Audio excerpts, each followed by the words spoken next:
Because we don't have that much time, I will ask Andrew to start talking about his topic, which was a way of conceiving a possible dialogue of anarchism and Marxism through the lens of the indigenous and the struggles of the indigenous. Thank you. Sorry for showing up late. I didn't figure the traffic in New York City. Well, I don't usually come down here, so it was bad guesswork on my part. My point is to try to understand these conversations from a perspective, maybe not necessarily just indigenism or indigeneity, but grounding it really in my own work and background on the Navajo reservation in Arizona, New Mexico, Utah, a little bit west from here. So the reason why I make that disclaimer is because I think there's a plurality of indigenous approaches to these things, and so I don't want to seem to be speaking for all indigenous peoples.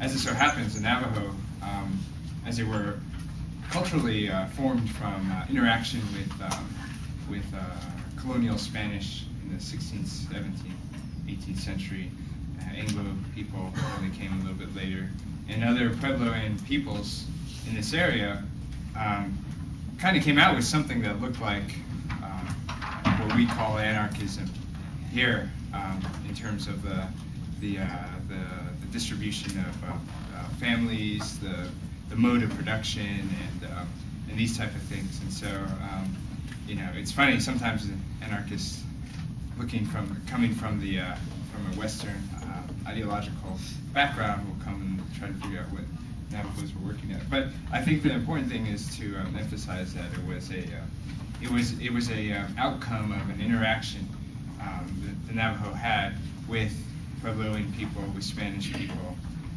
that I don't think could have been foreseen in a teleological sense, but came out to be nevertheless. And so, what was my point in bringing that up? Oh no, the book that Roxanne wrote, Roots and Resistance in Historical New Mexico, actually really gets at this, I think, in the trade distribution. So I just wanted to put a plug in for your own book. I think it was really useful for us. I don't know how much more time I have left. What I'll do is I'll just run through this. Maybe not. 15 minutes. 15 minutes. This paper that it's kind of a thought piece that Roxanne and I were working on about indigenous socialism, and this will kind of maybe capture the perspective from which I'm trying to come. So the point I want to make is, as indigenous peoples throughout the world transition into the 21st century, we face severe and different challenges than we've some of the same that we have historically, and some new ones on our land, culture, and identities. New technologies threaten our historic mode of living, and European notions of economy and politics challenge our ontological, cosmological perspectives, which are a threat to cultural integrity in a lot of ways. How do we respond to this will determine the fate of us as a people, indigenous peoples. There's been two approaches that I think we can say, broadly speaking, so far, indigenous people have made. One is to retreat into cultural isolation, fully embracing popular, or to the reverse is to fully embrace popular ideas from the West. So one is to either retreat and become isolationist, or the other is to look poorly on your own culture and to try to assimilate as fast as possible. These are the historic approaches I think that indigenous people, at least in North America, have had when approached with encouragement of Western ideas, Western technologies, Western forms of economy. Being that so our perspective and what we're trying to do, Roxanne and I, is to try to figure out how we can ameliorate the situation without necessarily going from one to the other, and kind of to find a middle ground approach. This might even be seen as reformist in ways, and not revolutionary.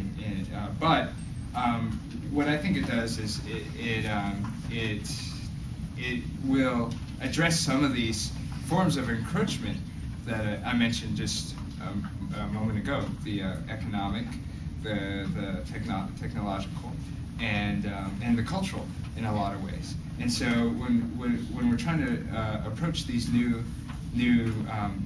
forms of encroachment, and when we're trying to do it in a way that respects historic traditional approaches to these same areas, like the economic, then we can look into some of these Western ideological approaches that I think everyone's debating here now, that'd be between Marxism or anarchism on the left spectrum of things, and on the right, which I think also exists in Indian country, you have extreme nationalism and fascist elements, or embracing of right-wing Christian beliefs and these types of things. And so there's both approaches, I think, have been done. What we're trying to do is figure out where is a good line to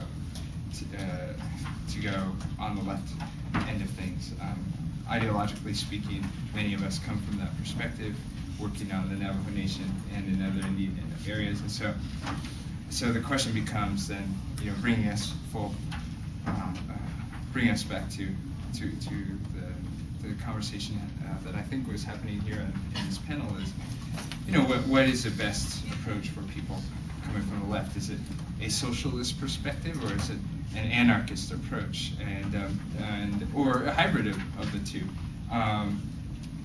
And I think the easiest answer in those type of polarized questions is to go for the hybrid, right? To find elements of each that work for both. And so what we were talking about was, how do we balance, especially on the Navajo Nation, which looks a lot different than New York City and kind of the way communities are organized here. I don't know about California, but where there's a lot of tension already between central control over resources, politics and economic decisions, and decentralization of these same types of authorities. So if we want to talk about socialism on the Navajo Nation in particular, we're going to have to address this centralization, decentralization, tension that exists there right now, and to think